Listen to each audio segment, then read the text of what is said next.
This case starts exactly how so many police lawsuits begin, a calm, lawful situation that spirals into chaos because officers misunderstand their own powers. What you're about to see is not resistance, not obstruction, but a trained auditor exercising perfectly legal rights. And within minutes, those rights are treated like crimes. We'll watch as lawful drone flying turns into handcuffs, invented legal justifications, and threats that never should have been made. The question isn't whether mistakes were made. It's how many red flags can appear before a court steps in. Stay with us, because this case unravels fast. Just wanted to let you know, I'm recording, my body warm's on. Is everything okay?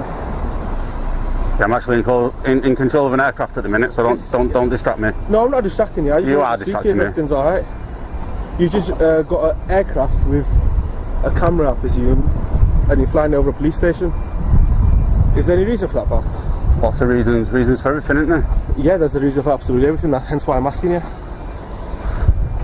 You're distracting me, that's what you're doing. I might be distracting you, but I just need to speak to you, pal. You can wait, can't you? Or wait till I land it. Absolutely, yeah, go ahead. I'm not landing it right now. What exactly are you trying to record, pal?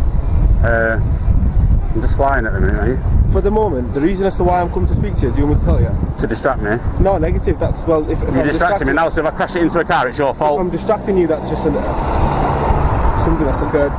Something that's occurred. I've told you I'm in charge of an aircraft. Why I'm trying to speak the reason why I'm telling you is because you're distracting me, and if I crash... This moment is far more serious than it sounds. Aviation law is crystal clear. Distracting a drone pilot mid-flight creates a public safety risk.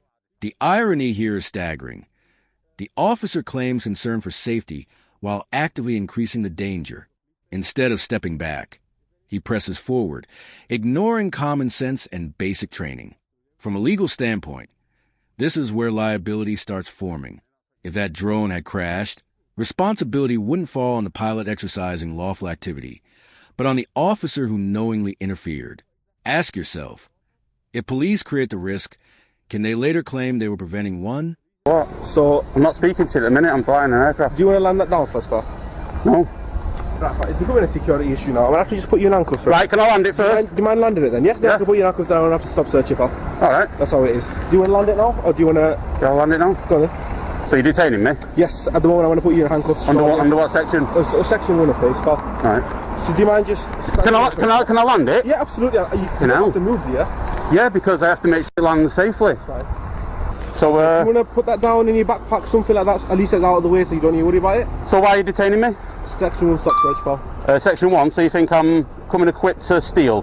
Negative, that's not remotely close. Oh, that's Section 1 of PACE, isn't it? Section 1 of PACE, yeah? Yeah, is that what you do? Section 1 of PACE is a stop search power, yeah? Yeah, for what? For what reason? If you like to put your hands away, then I can handcuff you, then I can explain as I... This is the legal breaking point.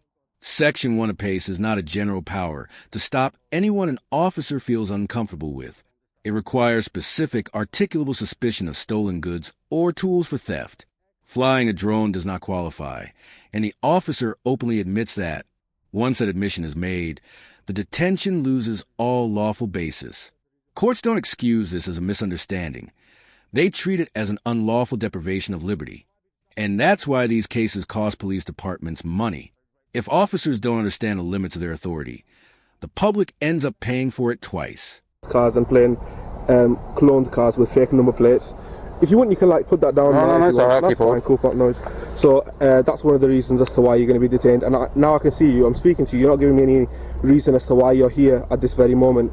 I don't have to account for being in a public place. Absolutely not, you're not in a public place, but your drone is well within police property. What, the airspace? Yeah. You do control the airspace, do you? I'm not saying I control the airspace. Well, you don't control the airspace. As you can say, we've got recent intel claiming people are following police officers home in unmarked cars. I can't see that there's a car at the moment. I can't see any plane cars or the vehicle that I So you've got no reasonable grounds then, have you? I just explained my reasonable grounds. No, they're not reasonable in my opinion. My collar number's on my shoulder, pal. So if I can't see it because of your collar. You can see it right there, pal. My collar number's right there. If you've got any issues with anything that I'm doing today... Everything. You know, This exchange exposes one of the most persistent policing myths. That owning land means controlling the air above it. Legally, that's false. Airspace is governed nationally, not by individual police stations. Even more damaging is the reliance on vague intel. Intelligence must be specific, current, and observable, not hypothetical or imagined after the fact. When officers admit they haven't actually seen suspicious behavior, The justification collapses. At that moment, this stops being proactive policing and becomes unlawful interference. And once that line is crossed, lawsuits aren't just possible, they're likely. Yes. Yeah, you should know better. I still have a couple of things I need to say to you. She just interrupted me. The reason You're not searching me then? the ground. I am searching you. I'm just looking at Alright. it so it doesn't hurt your wrists. Alright. Looking after Thought you was unlocking it. No, not actually not. I'm looking after you if anything. Well, you're not looking after my eye, you put me in handcuffs. That's for your safety and my safety, you know how it is. The objects of my search is anything that could be used to follow police officers home or anything that could be used in illegal means. Do you understand what I mean? No. Right, so essentially I'm looking for items. So a car would be to follow. Absolutely, so Yeah. I'm looking for car keys for this certain car that I'm looking for. What car are you looking for? At the moment, You don't know, do you? You're making it up. You're making it up as you go. Not, absolutely not. Tell me what car it is then. Absolutely. Tell me what car it is then. Personal information. Oh, what and an it's for idiot. Police safety and Idiot. awareness. So I Idiot. can't really tell you Idiot. that. That's fine. Oh, look at this now, idiots. Yeah. No, I'm not, mate. No, I'm not. Placement. After, this is the moment the officer's narrative unravels completely. This is textbook post hoc justification. The officer claims to be searching for car keys linked to a vehicle he cannot describe, cannot identify, and cannot connect to the individual detained. That's not reasonable suspicion. That's improvisation. Courts see through this immediately. Reasonable suspicion must exist before a search begins, not be invented mid-search to justify it. This kind of conduct is exactly why forces settle instead of going trial.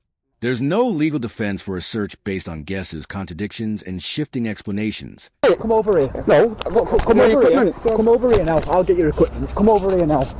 Listen to me now. My colleague's not already explained this to you. You're now detained under Section 1 of PACE, which is the Police and Criminal Evidence Act 1984. The reasons for this are, I've got reason to suspect you're in the commission of offence by committing hostile reconnaissance in an area that's not open to the public. Right. You are going far beyond YouTubing for a YouTube video. Really? You are flowing an unmanned aircraft without authorisation over a police station. Don't need authorisation. Pull that down. No, that's illegal. Straight away. It's not illegal. It's really not so I've illegal. got reasonable grounds to believe. No. I need to know. This is for religious purposes. It's not religious. Yeah, it is. You want to get a reaction for whatever YouTube video you're doing. So this is what's going to happen. My colleague's going to put your handcuffs behind your back, and you're going to get stop searched. Once that's done, let's get your details.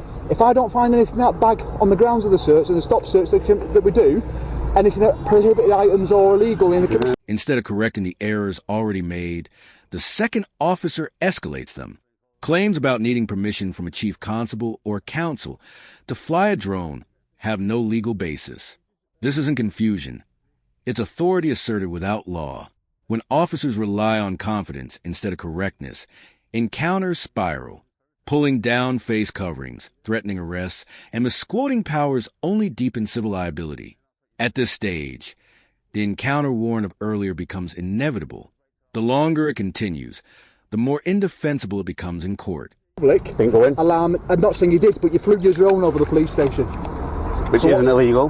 Let me explain to you now. You need authority to be flying an unmanned aircraft like that over 120 metres high in the sky, which is 400 feet. I didn't go over 120 metres. Well, we need to ascertain that. Yeah, so yeah. what's going to happen now is you're going to give my colleague your details in a minute. We're going to stop search you under Section 1 of PACE 1984. Once that's done, we'll PNC you, find out who you are, and what I suggest you do is you really think on about the behaviour you're committing.